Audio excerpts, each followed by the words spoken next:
This happened last October.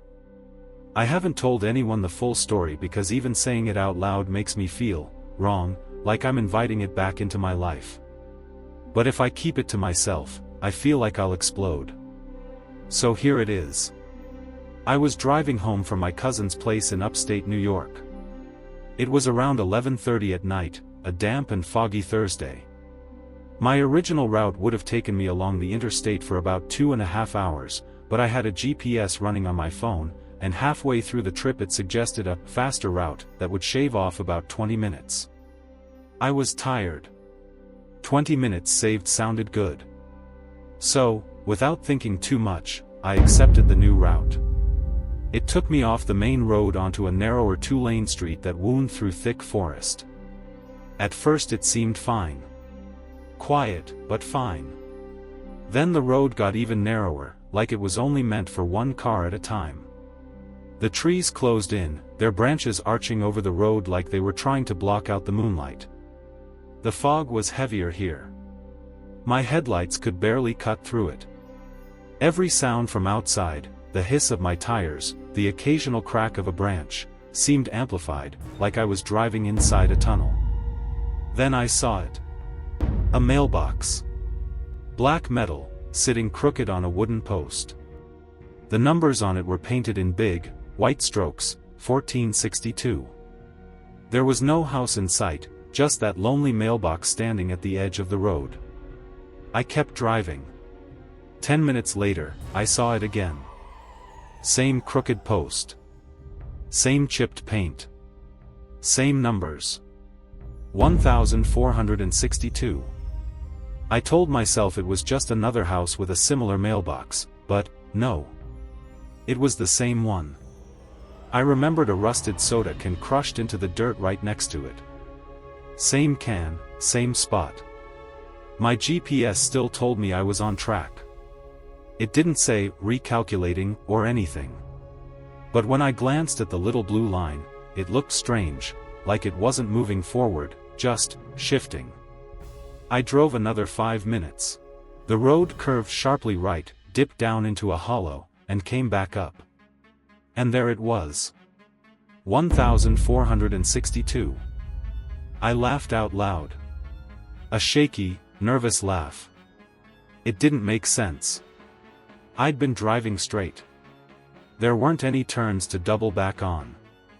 And yet here I was, passing the same spot for the third time. I slowed down, thinking maybe I should just turn around. But when I checked the rearview mirror, the fog behind me was so thick it looked like a wall. I couldn't see a single thing beyond my taillights. I kept going.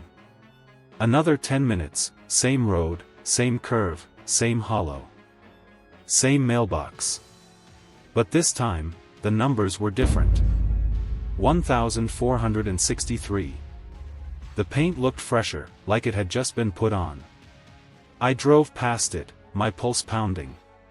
My GPS was still guiding me along this road, like nothing was wrong. My brain kept throwing out explanations. Maybe I was just tired, maybe the GPS was glitching, maybe I was missing a turn somehow. Then I saw a shape in the fog ahead. It was a figure. Standing dead center in the road. I hit the brakes so hard my seatbelt locked. My headlights caught them for just a second before the fog swallowed them again. They weren't moving. I couldn't tell if it was a man or a woman. Just, tall. Thin. I inched the car forward, and the figure stepped slowly to the side, letting me pass. When I looked at them through my side window, I realized they were wearing something like an old-fashioned black raincoat, buttoned up to the neck. Their face. God, their face, it looked pale, almost gray, with eyes that didn't reflect the light. I didn't stop. I didn't roll the window down. I just kept driving. 5 minutes later, the mailbox again. 1464. By now my hands were shaking so hard I could barely keep them on the wheel. The air inside the car felt too warm, too heavy. I wanted to turn the heat off but didn't want to take my eyes off the road. The figure appeared again. This time, not in the distance, right at the edge of the mailbox. Standing perfectly still, their head tilted slightly toward me as I passed. I pushed the gas harder. The road just kept looping. The numbers on the mailbox climbing each time. 1465, 1466. 1467. And the figure, it wasn't always in the same spot. Sometimes ahead of me, sometimes in the trees. Once I saw it in my rearview mirror, standing in the middle of the road behind me, even though I'd just passed it. By the time the mailbox read 1472, I'd lost all sense of time. My GPS still insisted I was on course, but the ETA kept changing. Sometimes it said I was 20 minutes from home. Then 35. Then 15. Then the mailbox read 1473, and the figure was gone. For a while, I thought maybe I'd escaped it. The fog started thinning. I could see the stars again. I almost cried with relief. Then I noticed the numbers on the mailbox weren't going up anymore. They were going down. 1472, 1471. 1470. And with each one, the road seemed darker. The trees leaned closer. I turned on my high beams, but they barely lit more than a few feet ahead. When I passed 1468, I saw movement in the trees. Not just one figure now, several. Shapes, slipping between the trunks, keeping pace with my car. I couldn't make out their faces, but I knew they were watching me. By 1466, they were closer. At one point, one of them darted to the edge of the road and slapped a hand against my passenger window. I nearly lost control of the car. The GPS pinged, in 400 feet, turn left. I didn't even see a road, just a gap in the trees. But I swerved into it anyway. The new road was gravel. Rough. My headlights bounced wildly over the uneven ground.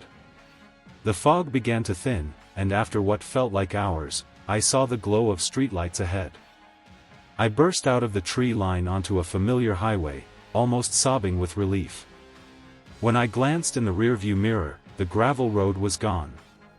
Just a wall of black trees. I didn't sleep that night. The next morning, I checked my GPS history to see where exactly it had taken me. The route was there, but the section with the narrow road? It wasn't on the map. It just stopped. Like it didn't exist.